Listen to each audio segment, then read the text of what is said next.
এই কদিনের আকাশের অবস্থা দেখে বোঝাই যাচ্ছে না যে এটা পৌষ মাস।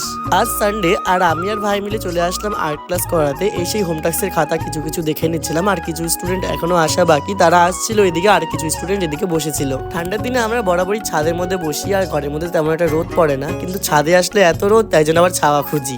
আর্ট করাতে করাতে সাইডে চোখ পড়ে তাল গাছ, নদী, তারপরে ওই যে সর্ষা ফুলের ক্ষেত, এগুলোর উপরে আর কি সুন্দর ঝলমলে আকাশ। একটু লোভ হলো যে আমি ক্লাস করি ওই দিকটাতে একটু যাব, আর আকাশটা যেন আজকে বড়ই আনন্দিত, পুরো সুন্দর করে রোদ উঠেছে। এই পুচকিটা হচ্ছে আমি যাদের বাড়িতে আর্ট শেখাই তার বোন, কত কিউট তাই না? আর এই দেখো আমার গুণধর ভাই, আর তার সাথে আমার কিছু গুণধর স্টুডেন্ট দেখো সবকিছু বসে পড়েছে আর আর্ট করছে সুন্দর করে।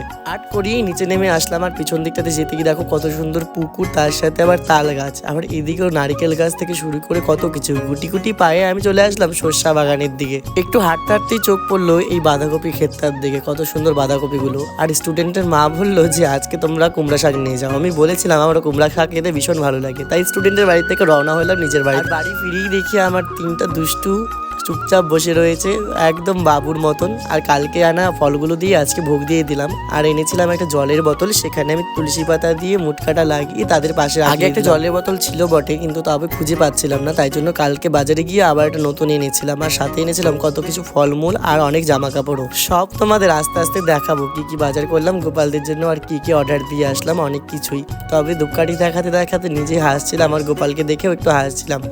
তাড়াতাড়ি করে আমি পূজাটা সেরে নিলাম। এইদিকে শ্যামের ছোট্ট একটা আঙুর দিয়ে দিলাম, ওর হাতে সবসময় কিছু না কিছু রাখি, চকলেট লাড্ডু না হলে কিছু না কিছুই রাখতেই হবে আমার। এদিকে আমি আবার সেবা করতে বসে পড়লাম, দুমুটো ভাত নিলাম, সাথে ছিল ডাল, আর ওই যে স্টুডেন্টের বাড়ি থেকে আনা সেই কুমড়ো শাক, সেটা দিয়ে মা সবজি বানিয়ে দিয়েছে খুব সুন্দর করে। আর আমরা কুমড়ো শাক খেতে না ভীষণ ভালো লাগে, লাউ শাকের থেকেও বেশি টেস্টি। আর এদিকে রয়েছে আলু ভর্তা। পিছনে কুকুর ছানাগুলো বসেছিল, ওদেরকেও আমি পেট ভরিয়ে খাইয়ে দিলাম। সন্ধ্যাবেলা দোকান যেতেই এই কুকুর ছানাটা আমার দেখে মায়া ভরা চোখ নিয়ে তাকিয়েছিল, তাই দেরি না করে ওকেও বিস্কুট খাইয়ে দিলাম। আর আমি চলে আসলাম বাড়িতে। আর বাড়িতে এসে আমারও আবার কাজ শুরু মুকুটের, কারণ সবাই অনেক অর্ডার করেছে আর অনেক ভালোবাসা দেয় আমার এই মুকুটগুলোকে, তাই জন্য আমিও বানাতে বসে পড়ছি। বিয়ের ডেট যেহেতু বেশি দেরি নেই, অনেকগুলো অর্ডার রয়েছে, তাই জন্য একা একা করেই সবগুলো একা হাতেই সবগুলো করে নিচ্ছিলাম। আর দেখো বিছনাটার অবস্থা কিরকম হয়েছে, চারিদিকে সব ছিটানো ছুটানো।